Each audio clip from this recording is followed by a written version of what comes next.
Téléspectateurs du Cercle de Marcala, merci de cette confiance renouvelée au programme de Renouveau TV et bienvenue dans votre émission Les Grands Jurys. Ce soir, les Grands Jurys reçoivent le président de la Commission nationale des droits de l'homme, CNDH, M. Agibou Boiré, est notre invité de ce soir.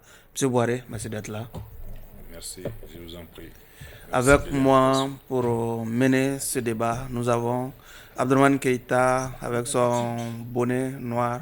Il est directeur de publication du journal Le Témoin. Bonsoir Abdraman. Bonsoir. Eladji Chana Takiou du 22 septembre. Une fois, Eladji Chana Takiou. Abdraman, il vous regarde toujours. Hein? Oui, je lui ai recommandé le bonnet, donc je suis très heureux qu'il s'y habitue petit à petit. Et je suis Oumar. Non. Le bonnet commence à m'étouffer. Non. Je suis Oumar B. Sidibé pour ceux qui nous suivent sur la radio Renouveau FM ou la 98.1 FM. Monsieur le président de la CNDH, vous avez le jury qui est devant vous. Quel jugement vous portez déjà sur sa composition? Merci encore une fois, M. Sidibé, de l'invitation. En tout cas, je suis un familier de ce tribunal. Oui. Les jurys, je les connais. Et je sais que c'est des juges intraitables, intrépides et incisifs.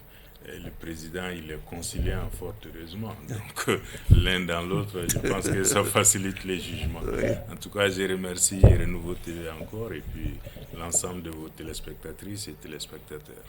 En tout cas, nous vous remercions également d'avoir répondu à notre invitation. Abdraman, nous avons le président de la CNDH devant nous ce soir. Bon, je pense qu'on l'a déjà eu beaucoup de fois.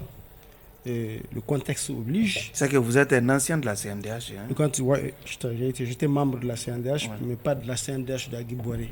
De la CNDH qui a précédé sa présidence, pour le compte du Conseil supérieur de la communication à l'époque. Donc, comme je dis tantôt, ce n'est pas la première fois qu'on le reçoit ici. Et toutes les fois qu'on l'a reçu ici, c'est dans le contexte. Et je pense qu'il s'est toujours bien comporté, en se distinguant, en s'illustrant par beaucoup de franchise dans ce qu'il dit, beaucoup d'équilibre et de mesure dans la façon de le dire. Et je suis sûr qu'aujourd'hui aussi, nous aurons la même attitude de l'homme, puisque c'est devenu sa marque de fabrique. Et je suis sûr que le contexte s'y adapte pour mieux édifier les Maliens sur beaucoup de choses autour desquelles tourne la polémique.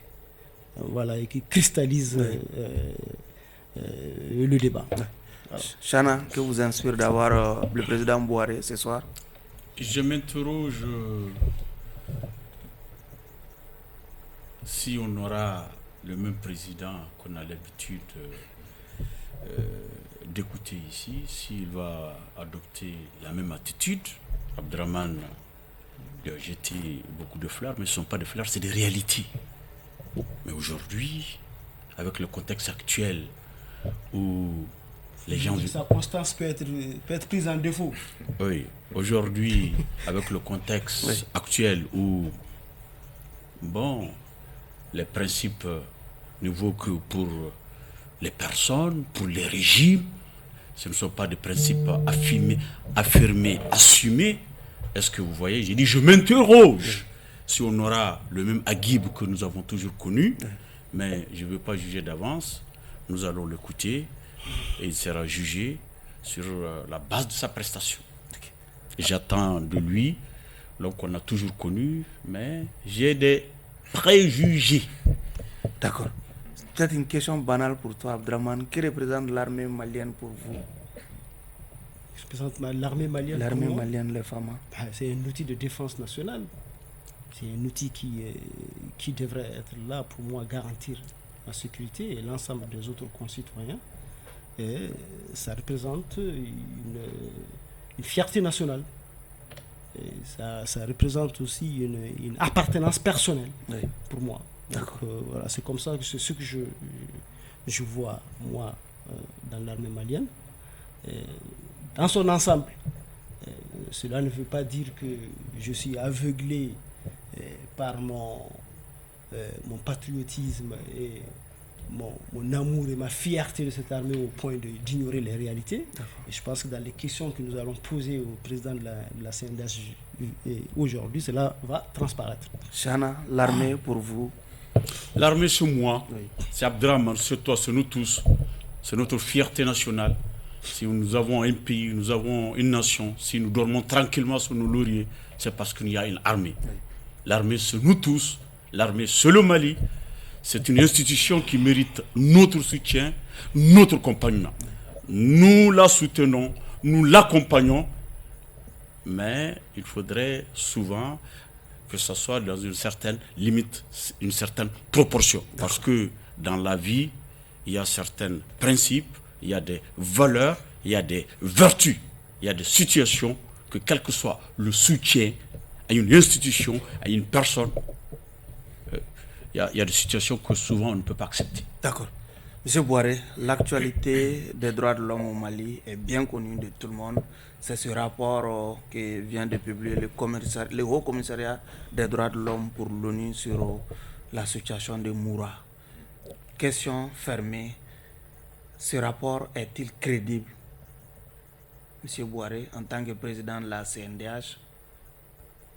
Bon, merci de cette question, mais moi je vais l'ouvrir si elle est fermée, naturellement. Ce qu'il faut préciser par rapport à ces rapports, il faut dire que ce n'est pas la première fois que la division des droits de l'homme et de la protection produit un rapport au Mali. Précise de l'amunissement. De l'amunissement sur la situation des droits de l'homme. Il y a eu Bounty avant. Bounty, pour mémoire, à l'époque, la même division des droits de l'homme avait sorti un rapport pour incriminer Barkhane. À l'époque, il faut rappeler que le gouvernement était de la même posture que Barkhane. Ils ont rejeté ensemble les rapports produits par le même mécanisme. Cette fois-ci, on assiste à un effet contraire. Cette fois-ci, c'est le gouvernement qui rejette les rapports. Or, ces rapports ont suivi la même méthodologie. Il faut rappeler que les droits de l'homme, c'est une science. Contrairement à ce que les gens pensent, ce n'est pas de la philosophie. Et il faut maîtriser les techniques, il faut maîtriser les instruments juridiques, il faut connaître les méthodologies d'enquête, les méthodologies de monitoring, de surveillance des droits de l'homme. Or, ces mécanismes sont spécialisés par rapport à ces méthodologies. Et ces méthodologies nous sont enseignées en tant que défenseurs des droits de l'homme. Ce sont des méthodologies huilées, certifiées, enseignées à travers le monde. Donc un travail qui est fait sur cette base, et sans être associé à l'élaboration du rapport, je ne peux pas jeter le discrédit là-dessus. Abdrahman, restons sur la sincérité de ce rapport. Bon, sur la sincérité de ce rapport, effectivement, comme vous l'avez dit, on pense la méthodologie est contrairement à vous, incriminée par la partie malienne. Et on pense même à aller, à cause de cette méthodologie, de ce procédé utilisé, jusqu'à poursuivre les auteurs de la commission d'établissement de ces rapports-là. Qu'est-ce que vous pensez des motifs pour lesquels ce procédé-là est rejeté par le Mali, puisque le Mali dit que sans son accord, on a mis au-dessus du pays des satellites pour prendre des images. Est-ce que vous pensez qu'on est dans notre bon droit de demander des comptes aux auteurs de ce rapport-là, d'avoir, comme on le dit chez nous, espionné notre pays? Utiliser des moyens illégaux. Donc, ça fait deux choses. Et déjà, par rapport à la méthodologie, je reviens là-dessus, c'est une méthodologie qui est connue. Maintenant, la position du gouvernement sur cette méthodologie, ça c'est autre chose. Moi, j'ai entendu des arguments qui consistent à dire que c'est sur coup de fil qu'on a collecté des renseignements, des informations. Or, tout rapport, dans l'élaboration de tout rapport, il est fait recours au témoignage. Et même au niveau de la justice, il est fait recours au témoignage. Vous êtes des juristes et vous avez des notions en droit. La preuve testimoniale existe. Donc, cela ne peut pas être un critère pour rejeter un rapport. Le deuxième élément, avant de l'aborder, je rappelle que je suis l'Institution nationale des droits de l'homme du Mali, je suis le mécanisme national de prévention de la torture. Donc je suis une émanation de l'État, mais pas du gouvernement. Pour preuve, avant de commencer ce travail, j'ai prêté serment, un des serments les plus solennels de la République du Mali, d'être indépendant, impartial, objectif et professionnel. Donc de ce point de vue, je ne peux pas opiner comme les autres. Je suis obligé de parler sur la base des arguments techniques et non pour faire plaisir à X ou Y. Oui, mais monsieur Donc, vous pensez que l'utilisation des satellites ne fait pas partie de la méthodologie ou quoi? Parce que c'est quand même des procédés utilisés pour avoir des preuves aussi, comme les autres, comme les preuves testimoniales dont vous parlez. Moi, en matière de méthodologie d'enquête, je pense que tous les éléments qui peuvent permettre de vérifier, de recouper, de renforcer la crédibilité du rapport peuvent être utilisés. Y compris les satellites. Oui, pourquoi pas. Donc le gouvernement, selon vous, est sur une mauvaise piste en rejetant le rapport évoquant les satellites utilisés pour espionner le territoire malien. Bon, moi je ne sais pas si le gouvernement s'est fait bien conseiller en la matière. Vous savez, ce qui est constant également dans ce dossier, qui est factuel, c'est qu'on a souhaité un déplacement sur les lieux pour faire les enquêtes et cela a été refusé. Par qui? Donc ça c'est un secret de polichinelle. Refusé par qui? C'est un secret de Non, polichinelle. ici, le secret de polichinelle, il faut le dire pour que ça soit polichinelle encore. Ça a été refusé par le gouvernement. Donc à partir de cet instant, pour produire un rapport, pour renforcer sa crédibilité, pour consolider les rapports, on peut recourir à tous les moyens, surtout qu'il s'agit de l'ONU quand même. Le Mali fait partie de l'ONU, l'Organisation des Nations Unies. En plus de ça, c'est la Charte des Nations Unies qui s'impose à tous les États du monde. Donc le Haut Commissariat aux droits de l'homme, la division des droits de l'homme étant une émanation de ces mécanismes, est une institution du monde. Donc pourquoi, selon vous, pourquoi le gouvernement a refusé qu'une enquête indépendante soit diligentée pour aller à Moura? Pourquoi le gouvernement a refusé cela? Bon, c'est le gouvernement qui peut répondre à cette question, mais toujours pour mémoire, au moment des faits, nous on a sorti un communiqué, c'est dans les archives, c'est vérifiable. On a recommandé la mise en place d'une commission d'enquête indépendante. Nous-mêmes avons souhaité être associés à cette commission pour aller sur le terrain. Donc cela n'a pas été accepté, mais je ne peux pas répondre par rapport aux raisons. Alors, Chana termine. Allez-y. Et il se trouve que les organismes au niveau national de défense des droits de l'homme ne parlent pas le même langage. Quand on écoute par exemple le président de la MDH, M. Mariko, on a tendance à entendre qu'il y a une tentative de manipuler les réseaux nationaux d'où peuvent remonter les informations sur les violations des droits de l'homme. Est-ce que vous vous sentez manipulé par l'extérieur pour dire ce que vous dites, pour être regardant vis-à-vis de la protection des droits de l'homme ici? Non, moi je pense que ceux qui parlent très souvent de manipulation, je pense que ce sont des personnes faciles à manipuler. Nous, on sait les serments qu'on a prêtés et nous savons nos missions qui sont déterminées par la loi. C'est la loi qui nous dit, qui nous impose l'indépendance, l'impartialité, l'objectivité. Si on fait autre chose que cela, on fait la forfaiture, on viole notre serment. Donc de ce point de vue, nous ne pouvons pas parler pour la rue, pour haranguer la foule. Nous sommes obligés de donner des conseils techniques et des conseils avisés. Tenez-vous bien, la loi qui nous crée précise que nous jouons le rôle de conseil auprès de l'État. Et nous sommes tenus de donner des avis et des recommandations à l'État. Et c'est ce que nous faisons à longueur de journée. Donc on ne souhaite pas assister à une inversion de rôle où c'est l'État qui décide sans notre avis et après nous on vient pour blanchir. À partir de l'instant où la MDH est quand même membre de la CNDH, ce que je sache, quand même j'étais là-bas, la MDH était membre de la CNDH, est-ce qu'il y a une harmonie au sein de votre organisation autour des positions que vous prenez et de ce que vous faites comme travail au sein de la CNDH? Parce que la MDH parle un langage, vous parlez un autre langage. On sait que c'est un conglomérat d'associations de défense des droits de l'homme qui forment la CNDH. Et quid de votre, si vous voulez, de la symphonie en votre sein? Bon, à ce niveau, il faut reconnaître que quand je venais en 2017 dans les droits de l'homme, il y avait cette atmosphère de rivalité, d'adversité. Et j'en ai fait un point d'honneur de casser cela en me disant les droits de l'homme, c'est nécessairement la complémentarité. Il ne peut pas y avoir des rivalités entre les organisations de défense des droits de l'homme, encore moins d'adversité, sauf si les uns et les autres sont là pour autre chose. Et je suis sur cette lancée.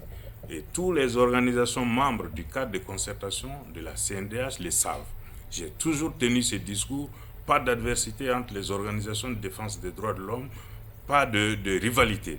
Mais, encore une fois, l'indépendance de chaque organisation doit être préservée. Ça veut dire que ce que l'organisation dit n'engage que l'organisation. Ce que vous dites, s'il vous plaît. Non, Chana, allez-y. Ce que vous dites, est-ce qu'il est partagé par l'ensemble des composantes? Oui, bon, par l'ensemble des composantes, je ne dirais pas, mais je suis l'Institution nationale des droits de l'homme. Et ce que j'ai dit généralement, ce ne sont pas des opinions personnelles. C'est ça la différence avec les autres. Allez-y. Et merci beaucoup. Moi, je m'interroge sur la sortie de Mariko, s'il a parlé en son propre nom ou au nom de l'AMDH. Ce qui est sûr aujourd'hui, avec Mariko, il faut dire les choses telles qu'elles sont. Il y a un conflit d'intérêts. Il est membre du CNT. Il aurait pu démissionner depuis sa nomination au CNT. Il aurait pu démissionner et laisser les droits de l'homme, l'AMDH, géré par une autre personne. Aujourd'hui, il y a un conflit d'intérêts et il se trouve devant cette situation, ce qui, selon mes informations, crée des problèmes au sein même de l'AMDH. Lui, il est l'association mère dont l'AMDH est membre. Maintenant, je voudrais savoir, avec le rapport de Moura, quelles peuvent être les conséquences pour notre pays et pour notre armée? Avant de répondre à la question, je voulais rectifier que je suis plutôt une autorité administrative indépendante. Voilà, je ne suis pas une association.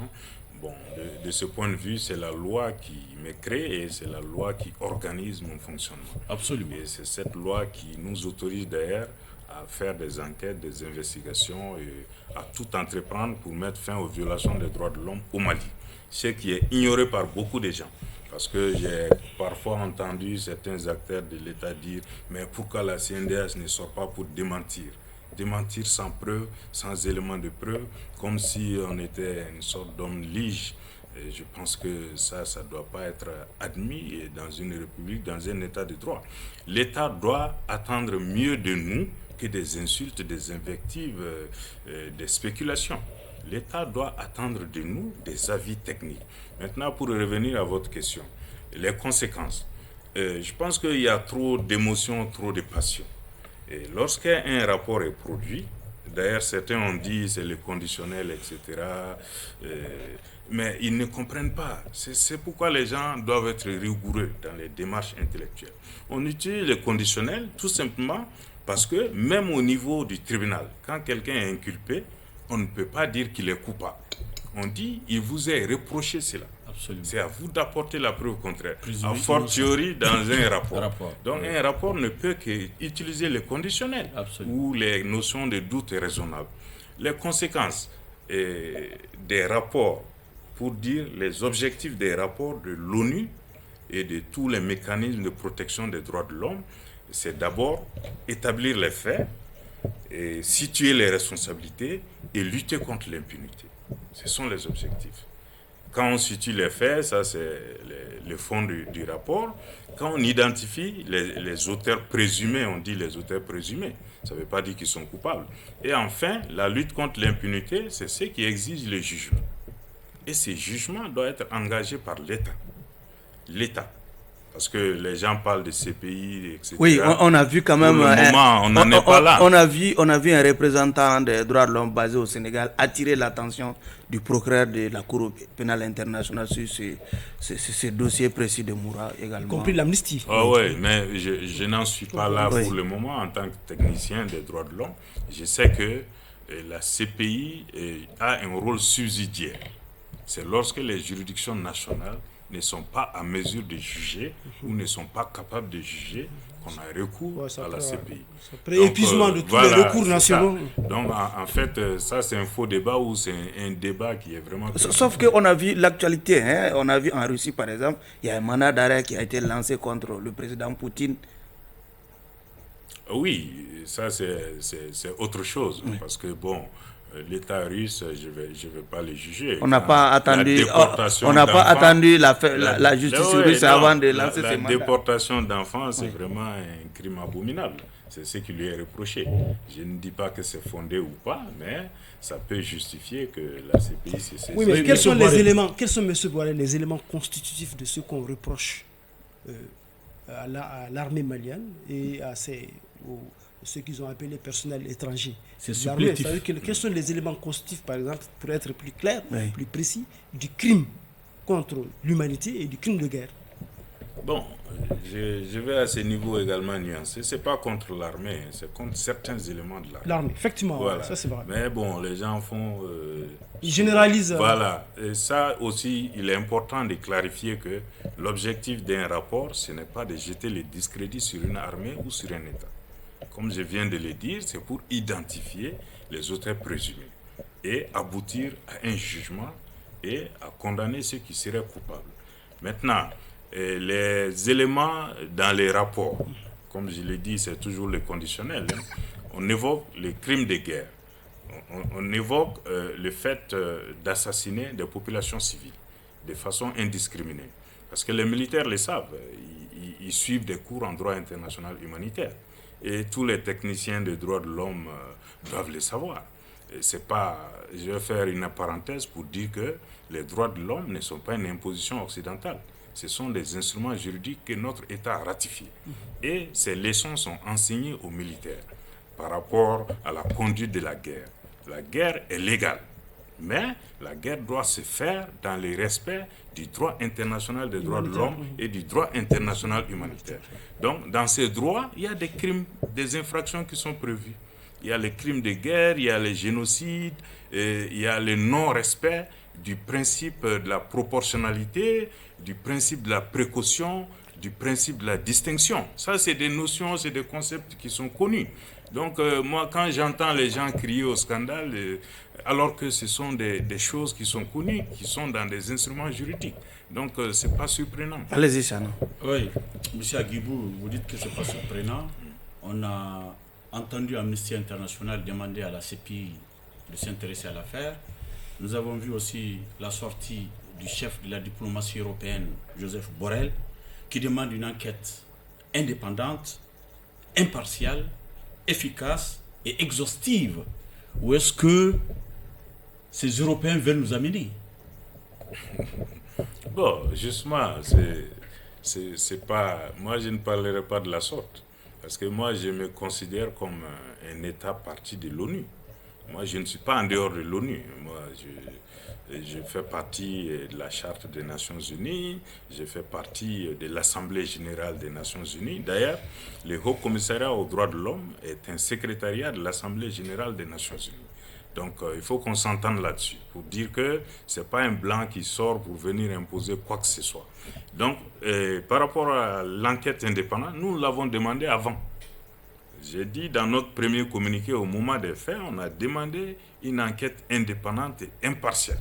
Depuis. C'est vrai, oui. Donc, si on avait autorisé... Et quand on dit une enquête judiciaire, oui. l'Europe parle d'enquête judiciaire. Oui, ben, ça c'est la suite de l'enquête qui résulte du rapport. C'est ça. Oui. C'est la conséquence du rapport qui conduit à une enquête judiciaire. Cette enquête judiciaire pourrait être menée par la CPI ou par notre justice elle-même. Vous vous rappelez de l'affaire des Bérets Rouges? La CPI était à nos portes. Heureusement, avec l'ancien Premier ministre, paix à son âme, hommage à lui, Soumaïlou Bouboy Meiga, avec l'intelligence qu'on lui connaît, pour éviter que Sanogo et sa bande aillent à la CPI, a mis le dossier au niveau de la justice et a créé finalement un système judiciaire pour que ces gens-là même soient amnistiés ou bien qu'ils ne soient pas jugés parce que certains disaient que ça va être le jugement de l'armée malienne. Quel conseil avez-vous à donner à nos autorités pour éviter que la CPI s'empare de ce dossier? Bonne question. Je pense qu'il y a beaucoup de problèmes d'information, de compréhension autour de ces questions-là. Donc, moi, je l'ai dit déjà, la compétence, elle est d'abord nationale. c'est pas tout de suite qu'on va à la CPI. Même le cas de la CPI dont vous parlez par rapport à l'affaire Béret Rouge, c'est le Mali qui a saisi la CPI du dossier du Mali. Donc la CPI n'est pas venue se saisir de l'affaire. Sauf que les contextes ne sont pas les mêmes. Oui, on parle d'instrumentalisation des questions de droits de l'homme contre le Mali par certaines puissances. Je suis d'accord, mais je dis l'idéal c'est que la justice malienne se mette à hauteur de souhait pour pouvoir juger les affaires criminelles au Mali. C'est ça l'idéal. Maintenant, comme je l'ai dit, par subsidiarité, si on se rend compte que la justice malienne n'est ni capable, ni à mesure, ni dans les dispositions à le faire, c'est en ce moment qu'on peut parler des juridictions internationales. Maintenant, la question de l'instrumentalisation des droits de l'homme, bon, c'est un raccourci qu'on prend. Moi, j'ai dit vous n'y croyez pas? Instrumentaliser toutes les bonnes causes du monde. Même la religion est instrumentalisée. Maintenant, ça dépend de l'importance de la cause. On ne peut pas dire que c'est parce que la question est instrumentalisée qu'on va se détourner des droits de l'homme, comme d'aucuns le disent. Oui, les droits de l'homme, c'est les histoires d'Occident, etc. Non, ce n'est pas vrai. Les droits de l'homme, c'est ici. Et pour preuve, lorsque nous défendons les droits des personnes au Mali, il s'agit des citoyens maliens principalement. Pourtant, on n'est pas en train de défendre... Pas plus que lundi, parle d'un complot contre notre pays. Comment est-ce que vous pensez que c'est quelque chose de scientifique, de normal? Oui, moi je ne suis pas dans les spéculations politiques. Moi, quand je donne un point de vue, c'est un point de vue technique, assis sur un instrument juridique. Quand je vous dis la Constitution du Mali protège la vie humaine, et je suis capable de citer l'article qui le dit. La vie humaine est sacrée, etc. C'est comme ça que je situe ma responsabilité. Maintenant, les commentaires, ça c'est comme en philosophie. Tout le monde peut faire son opinion personnelle, etc. Mais c'est dangereux parce que ce n'est pas forcément de bonnes pistes pour le pays. Allez, Abdraman. Oui, vous disiez tantôt que vous avez vous-même à l'époque demandé une enquête à l'échelle nationale. Certainement, vous n'avez pas eu gain de cause. Puis tout ça, mais le Mali même, dans sa réaction, le gouvernement malien a promis de faire une enquête, de continuer et que l'enquête suit son cours.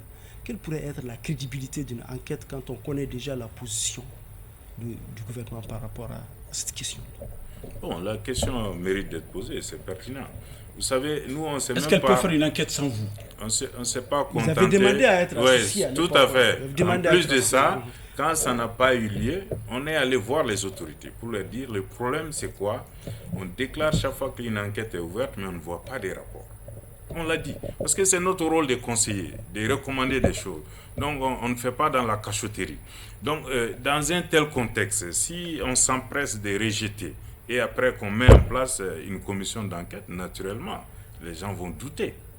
Comme j'ai entendu certains arguments, quand on dit, oui, dans les rapports de l'ONU, il n'y a que des témoignages, il n'y a que des coups de fil, etc. Mais la même personne qui argumente ajoute que lui aussi, il a appelé ces gens. Comme si un coup de fil pouvait créditer un témoin et discréditer un autre témoin. Donc, voyez-vous, voilà, donc c'est des problèmes de ce genre lorsqu'on veut donner son opinion personnelle sur des questions techniques. Oui, mais je peux poursuivre.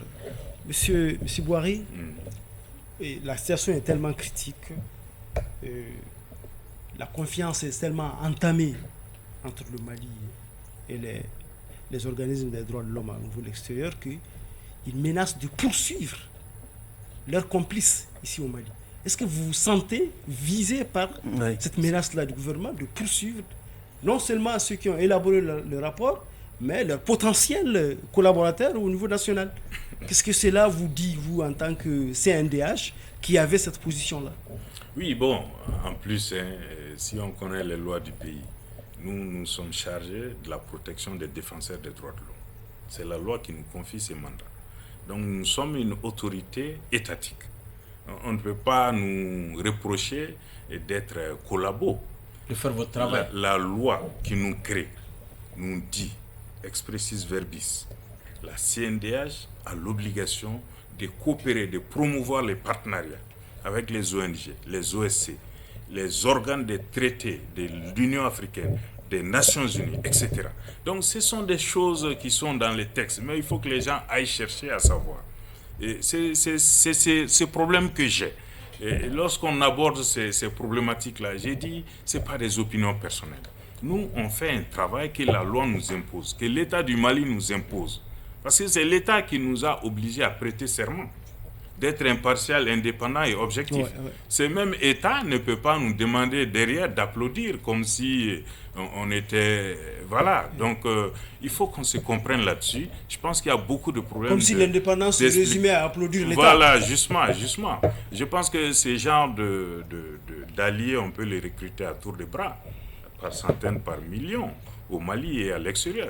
Mais je pense que honnêtement, mais dans ce cas, votre rôle, c'est de protéger aussi les gens qui pourraient être vraiment ciblés par cette enquête, sur l'enquête que l'État du Mali et le gouvernement du Mali a... Tout à fait. Moi, et comment allez-vous vous y prendre? Honnêtement, je me dis, l'État du Mali attend mieux de son institution nationale des droits de l'homme que des applaudissements, des invectives ou des irrévérences. Non, écoutez-moi. Moi, par exemple, si moi, personnellement, c'est une question, c'est pas vrai. Allez-y. Moi, personnellement, je suis par exemple désigné comme étant complice, quelle sera votre attitude? Je le dis en rappelant par exemple l'épisode d'une certaine Aminata Diko qui a été obligée de quitter le pays et puis d'autres Maliens aussi qui se trouvent dans cette situation. On a crié haro sur le baudet. C'est que les gens oublient. Il y a certains qui ont jeté cette bonne dame en pâture. Et c'est des gens qui se disent des organisations de la société civile. Je leur ai dit à l'époque, leur tour viendra. Et vous savez, il faut défendre les principes. Nous, on n'a pas commencé ce travail sous ces régimes. On a commencé sous le régime IBK. À l'époque, on nous taxait de rouler pour l'opposition, on nous taxait de tout. Mais on a tenu bon, parce qu'on a défendu des principes. Et je pense que les autorités actuelles le savent, parce que certaines d'entre elles nous l'ont confié. Ils ont suivi ce que nous avons fait, et c'est cette constance, cette rigueur qu'on essaie de maintenir. Et sur cette lancée, on risque peu de se tromper. D'accord. Donc je pense que tout défenseur des droits de l'homme, la loi nous oblige à assurer sa défense, sa protection. Voilà. Chana, prends tout ton temps pour poser toutes vos questions. Allez-y. Monsieur Boiré, il y a peu de Maliens qui savent que ce rapport de Moura, qui aujourd'hui suscite beaucoup de débats, a été élaboré par la commission, par la division des droits de l'homme de la MINUSMA, parce que l'ONU a endossé le dossier. Oui. Certains oublient que c'est ici, au Mali, encore une fois de plus, c'est la MINUSMA qui a élaboré ce rapport-là. Et aujourd'hui, l'État du Mali dit qu'il va porter plainte contre cette commission, les gens qui ont rédigé ce rapport-là. Est-ce que ce n'est pas facile pour l'État du Mali de demander le départ de la MINUSMA que de jouer de cette façon-là?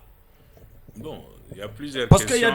Parce qu'il y a des gens qui sont indésirables. Ouais. Le tout, c'est des gens de la MINUSMA qui sont indésirables, qui créent chaque fois des problèmes pour le pays, surtout sur le plan des droits de l'homme. Ouais. Pourquoi l'État du Mali, de façon responsable, ne demande-t-il pas le départ de la MINUSMA au lieu de tenter de porter plainte contre la division des droits de l'homme de la MINUSMA?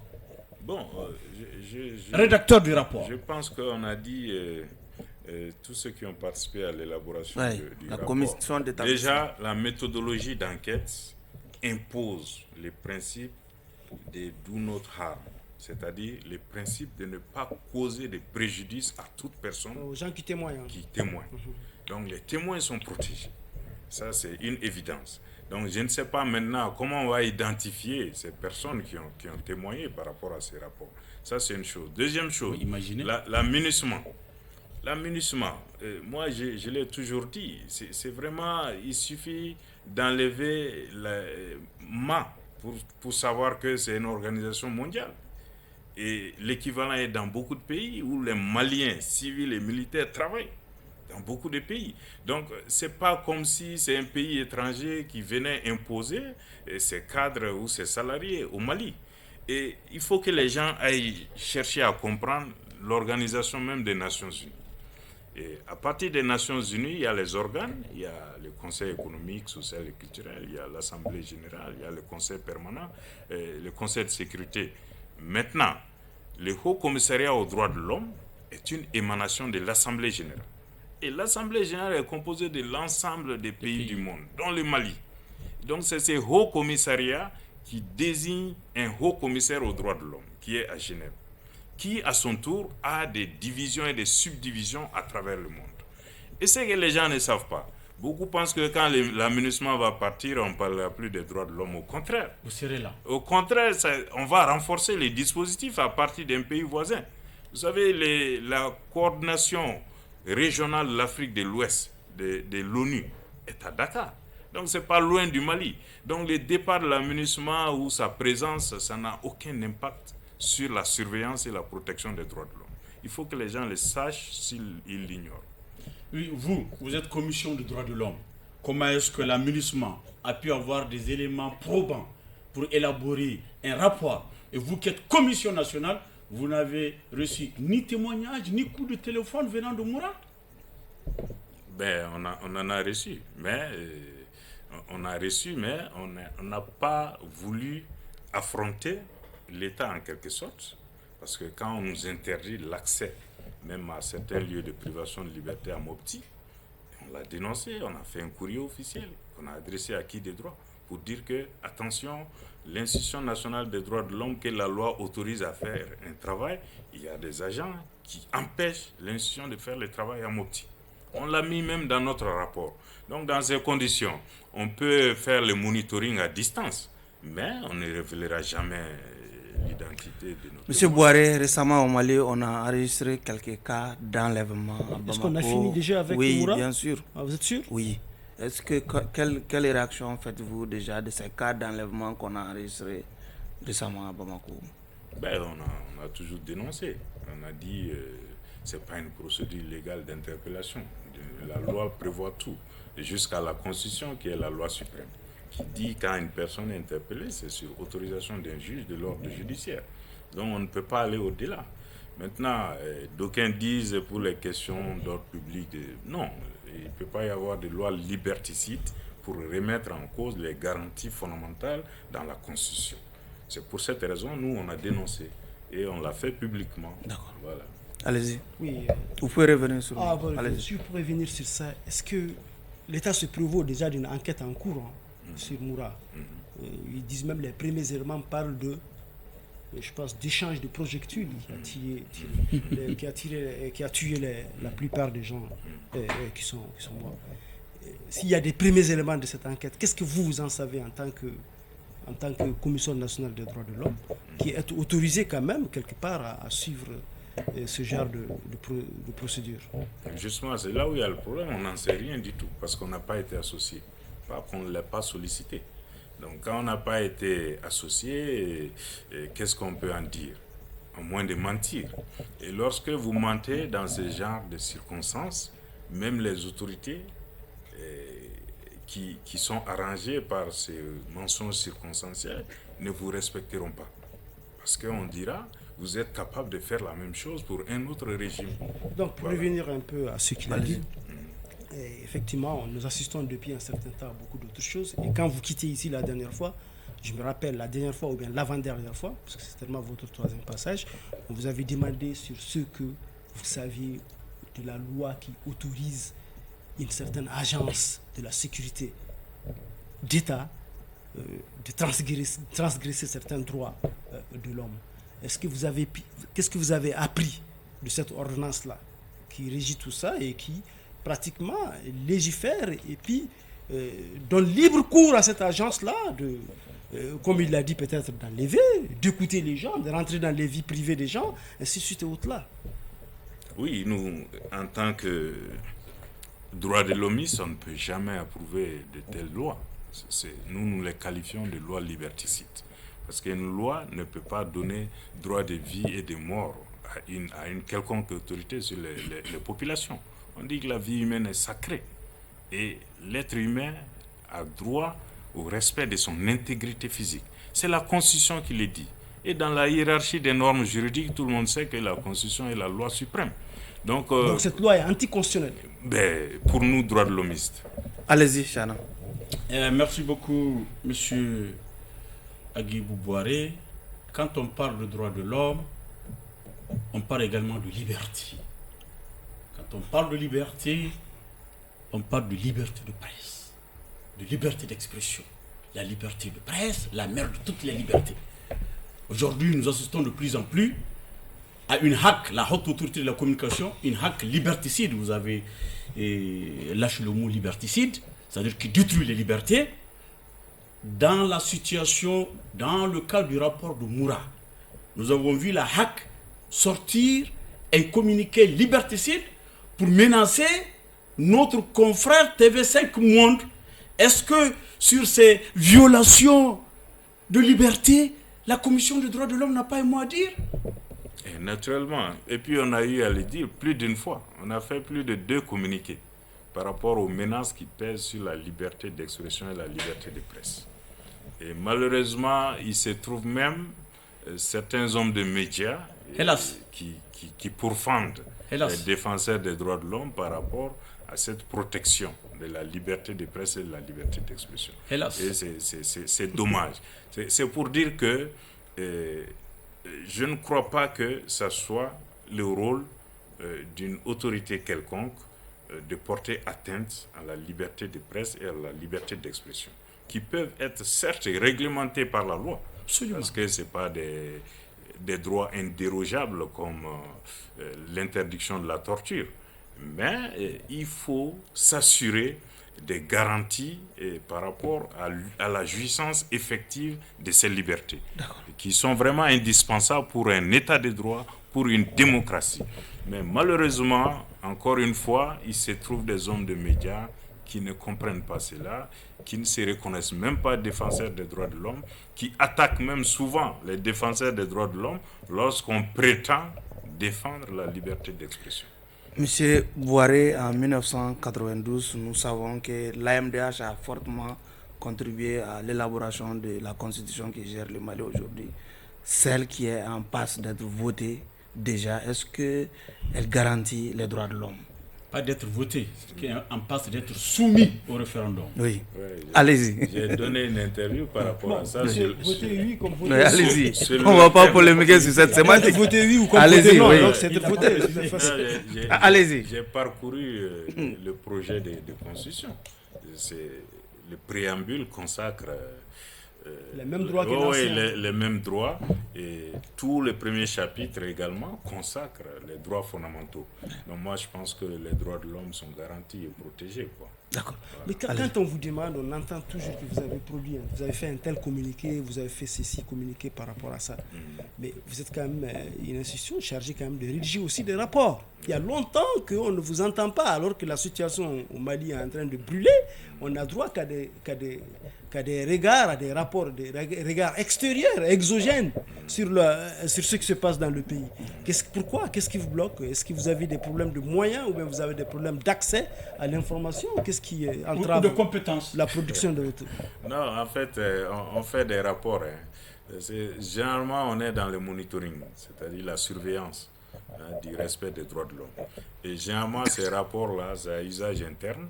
Et ce sont ces rapports qui nous permettent d'élaborer notre rapport annuel sur la situation des droits de l'homme. Mais on ne fait pas souvent des rapports thématiques. C'est régulier, c'est pas régulier vos rapports annuels. C'est régulier. Oui, depuis qu'on est là, chaque année, chaque année. Oui. Depuis 2018. Ah oui, on n'a pas raté une année. Et on est sur les rapports de 2022. Oui. Il y a 6 mois déjà, le dernier rapport a été présenté au CNT. Tout à fait. Oui. Donc maintenant, sous l'ancien régime d'ailleurs, on a fait des rapports sur Sobanda et on a publié. Et sur les événements de juin 2020, si je ne m'abuse, on a fait également des rapports. Et ces éléments-là sont utilisés au niveau international aussi peut-être pour alimenter. Parce que c'est sur notre site, c'est publié. D'accord. Un rapport, c'est toujours à usage public, quoi. Chana, pour votre dernière question. Bon, ma dernière question, je pense que pour une des rares fois, nous avons épuisé l'essentiel. Si Abdraman Anna, je lui laisse la dernière question. Aussi, j'ai une dernière question, puisque ces positions sont quand même vraiment émerveillent autant qu'elles sont étonnantes. C'est ce qui m'inspire cette question d'ailleurs. Est-ce que vous êtes... On sait que récemment, bon, peut-être pas relativement, très récemment encore, vous avez été auréolé du statut A en tant que association ou bien Parler de la organisme, CNDH, hein? la CNDH en tant qu'organisme de défense des droits de l'homme et de protection des droits de l'homme. Est-ce que votre position, ce qu'on remarque chez vous là, qui fait la différence, est-il guidée par le désir de conserver ce prestige-là ou bien par le devoir d'ingratitude vis-à-vis de l'autorité de nomination? Ben, c'est les deux. En fait, je rappelle toujours qu'on a prêté serment. Donc, généralement, les gens oublient le serment dès qu'ils finissent de le prêter au Mali. Nous, tous les jours, dans notre loi, on regarde les serments qu'on a prêtés. L'indépendance, l'impartialité, l'objectivité. Et ça compte comme critère déterminant dans l'évaluation de l'INDH. C'est ce qui nous a valu, en plus du travail qu'on abat sur le terrain, l'accréditation au statut A, qui est le statut le plus élevé des INDH dans le monde. En plus de ça, je me dis par conscience professionnelle, c'était un objectif majeur à atteindre. Et beaucoup d'ailleurs se disaient, dès qu'ils vont atteindre ça, ils vont baisser les bras. Et j'ai dit au contraire. Le plus difficile, ce n'est pas de se hisser au sommet, mais de s'y maintenir. Et ça redouble l'obligation de rigueur et l'obligation de crédibilité. C'est pourquoi j'ai entendu certains dire « Ah, on n'a pas entendu la CNDH, la patrie est attaquée, la nation est attaquée. » Ils n'ont rien compris par rapport aux droits de l'homme. Les droits de l'homme, c'est la protection de tout le monde, y compris les militaires, les civils, les populations. Donc, ceux qui pensent y compris les djihadistes. Bon. Quand ils sont mis justement, quand ils sont du combat. C'est-à-dire, oui, ça c'est le droit international humanitaire. Justement, c'est pourquoi j'ai parlé de l'importance des instruments juridiques. À partir du moment où vous arrêtez de vous battre, où vous déposez les armes, vous êtes fait prisonnier. Et c'est d'ailleurs une des infractions reprochées dans les rapports. On dit exécution sommaire ou extrajudiciaire. Ça veut dire qu'on a fait prisonnier quelqu'un et puis on l'a exécuté. Maintenant, moi je ne dis pas que j'approuve le contenu du rapport, mais pour autant je ne peux pas rejeter aussi. Moi j'ai fait une recommandation depuis le moment des faits, je maintiens cette recommandation. La mise en place d'une commission d'enquête indépendante. D'accord. Voilà. À l'échelle nationale. Ouais. Nous sommes malheureusement au terme au terme des débats pour le compte de cette audience.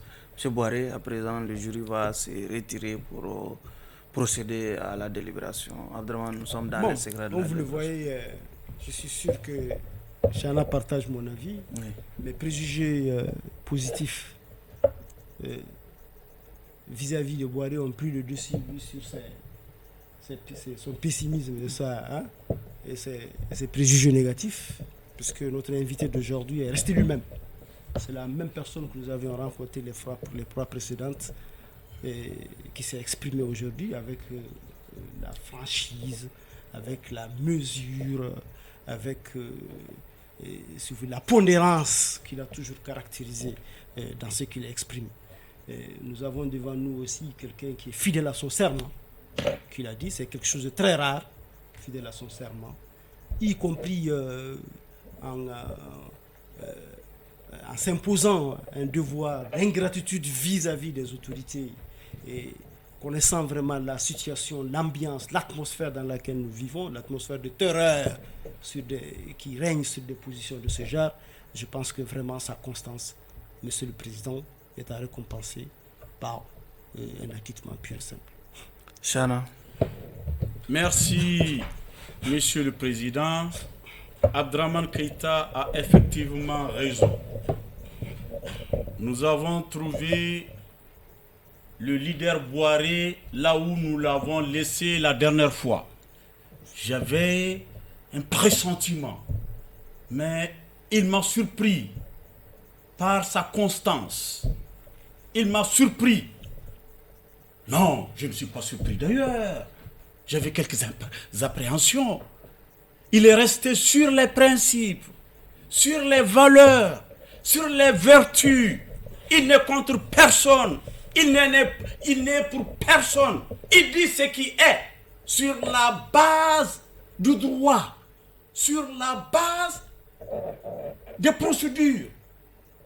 Sur la base des procédures. Voilà un jeune leader qui n'est pas comme ceux qui disent Tchoucha. Vraiment, c'est un leader encouragé. C'est un leader et encouragé. C'est une école pour la jeunesse malienne. Boré devient de plus en plus une école de droiture. Prêtez serment, mon vieux. Prêtez serment. Quelque chose de très important. Le président de la République prête serment. Beaucoup de cadres prêtent serment. Mais dès qu'il quitte la Cour suprême, c'est terminé. C'est le business. Ce sont les affaires. Mais lui, chaque fois qu'il pose un acte, il pense à son serment prêté. Chaque fois qu'il doit agir, il pense à cet engagement pris devant Dieu, devant les hommes et devant la justice malienne. Monsieur le Président, c'est un leader qui mérite d'être encouragé, qui mérite d'être soutenu pour le bien de tous. Le droit de l'homme est une question qui nous concerne tous. Aujourd'hui c'est toi, demain c'est moi, et notre jour c'est lui. Nous devons tous œuvrer pour le respect des droits de l'homme. Vive les droits de l'homme, nous devons tous nous engager pour défendre les droits de l'homme. Lui, il est financé par l'État. C'est l'État qui le paye. Son organisation, je voudrais dire, son organisation a un budget qui relève du ministère de la Justice.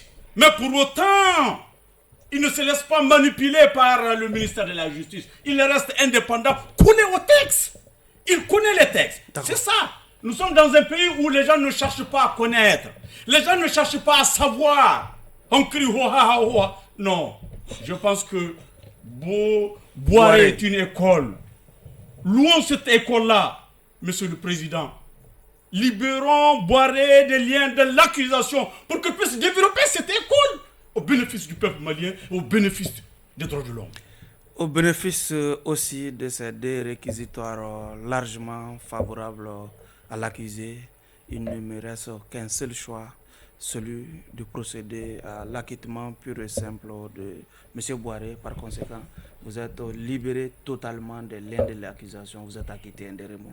Merci infiniment, merci beaucoup. Moi, à mon tour, je ne suis pas surpris. Malgré les questions hypersensibles et tout, c'est le même jury impartial et indépendant à qui j'ai eu affaire. Et je souhaite que l'indépendance de votre tribunal puisse faire boule de neige au niveau de tous les pays pour consacrer l'indépendance de la justice dans notre pays. C'est très important. Deuxième élément, je ne peux pas trouver meilleur défenseur des droits de l'homme que ce jury, à la lumière de tout ce qu'ils ont développé comme concept, comme analyse. Et c'est pour dire que ce que nous faisons et ce que nous disons, nous parlons en connaissance de cause. Parce que nous avons vu des présidents de la République passer du jour au lendemain dans des situations de violation des droits de l'homme. Des premiers ministres, des officiers généraux de l'armée, des commissaires de police, des magistrats, des médecins, etc. C'est pour dire, comme il l'a dit, nul n'est à l'abri de la violation de ses droits. Donc, par rapport à cela, il faut qu'on se donne la main pour être tous des défenseurs des droits de l'homme. Je vous remercie encore une fois. Et merci d'être passé. Ainsi prend fin ce numéro de votre émission Grand Jury qui recevait comme invité M. Aguibou Boiré, président de la Commission des droits de l'homme au Mali. Merci à vous de nous avoir suivis. Clin d'œil à M. Nouhoum Sarr, deuxième secrétaire parlementaire au niveau du Conseil national de transition. Au revoir.